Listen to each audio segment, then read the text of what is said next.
What I want y'all to do, everybody in here, I want y'all to start over. Start over everything. Everything that you thought made you successful, every personal agenda that you had, I want you to get rid of it. I'm gonna say it one more time. I want everybody in here to start over.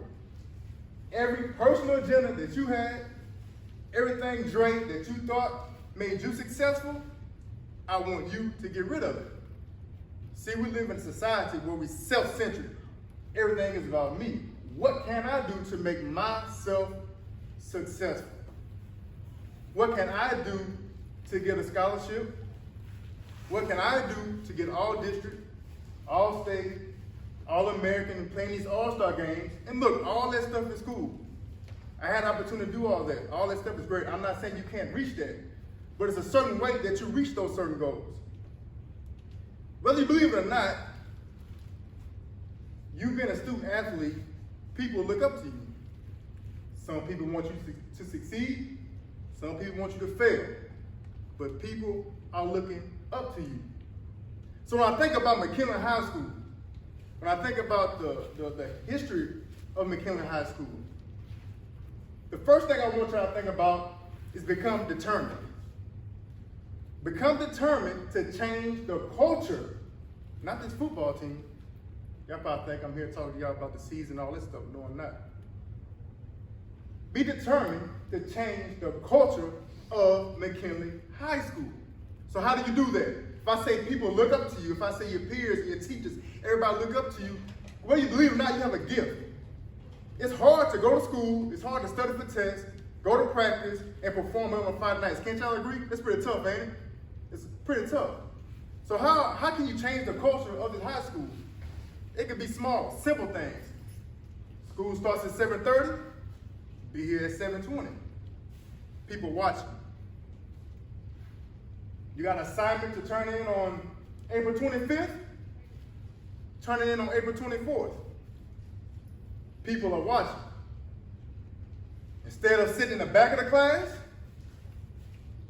sit in the front of the class. People are watching. When you do those things, the culture of the school shifts.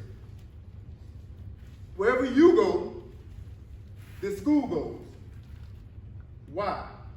I personally believe that student athletes have a gift and a skill outside of football, outside of basketball, to galvanize people around them.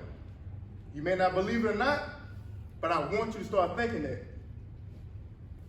Everything that you do, when I say being determined to change the culture, you need to be determined for other people. You need to be determined, how can you make the next person next to you better? So Dre, your job is, what's your name, my man? Royce. Dre, your job is, what can you do to put yourself in a position to make Royce successful? How can you help Royce achieve his goals? It's different, right? That's a different mindset. Royce, what's your name? Cameron. What position you play? You pretty good? No, you didn't sound too confident, Cameron. All right, so Royce, your job is what? To put yourself in a position to make Cameron successful. Wait, Royce, Cameron, right? Royce, put yourself in a position to make Cameron successful. Vice versa, and it's a revolving clock. So once you become determined to change the culture of the school, and you focus your attention on other people, you focus your attention on making everybody successful, then you become driven. Your drive, your purpose is different now. So you wake up every morning, you have a certain a drive about yourself. You don't wake up every day, man, shoot, Friday night, how many touchdowns I'm gonna get, you know what I'm saying? How many likes I'm gonna get on Instagram. If I DM this chick, she gonna respond back. See, we become self-centered. I wanna break that mindset. I'm gonna shift that mindset and start thinking other people first. So you're determined and you're driven. Driven, making other people successful. Driven to make other people reach their goals. When you're determined to change the culture for this school, when you're driven and make your purpose about people, then you'll reach your destination. Your destination, whatever God has planned for you, you will reach it. I promise you this. And look, I'm still a work in progress. I still have a hard time sometimes putting people first and putting myself last. But I'm telling you, we'll reap the benefits. If you do that, you will reach your destination. Wherever that may be, whatever success that is for you, whatever success looks like for you. And when you do reach your destination, Do you think you should stop? You think you should get complacent? Y'all can answer me, say no, yes or no. No. All right.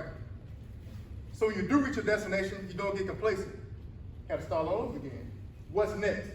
You got to be determined to help somebody else. You got to be driven to help somebody else reach your destination. It's a revolving cycle. Focus your attention on helping somebody else. You are not going to win these games on Friday night on how much you bench press or how much you power clean. You're not going to win these games on Friday night on how fast your 40 is or how strong your arm is. I heard Nick Saban say this. You know when they win their games?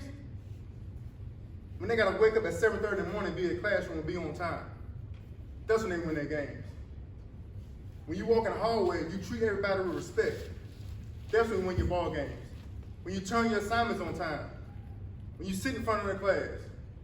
When you dress nice and dress properly and talk right and look people in their eye and shake their hand properly. That's when you win football games. It's the small details. So we got it all misconstrued, right? Nothing wrong with the weight room, nothing wrong with getting better. But none of that matters. You walk out of this weight room, everything you've been taught, you go on the outside and act a plum fool. I want y'all to start thinking differently, man. Start having your attention to helping other people, man. Stop being so self-centered, self-centric. All this stuff is great. I love the huddle accounts. I love rivals and all that stuff.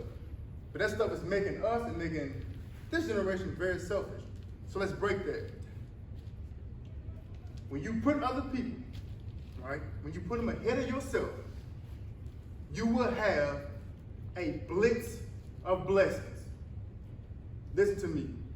When you put other people ahead of yourself, you will have a blitz of blessings, and that's one blitz you do not want to block.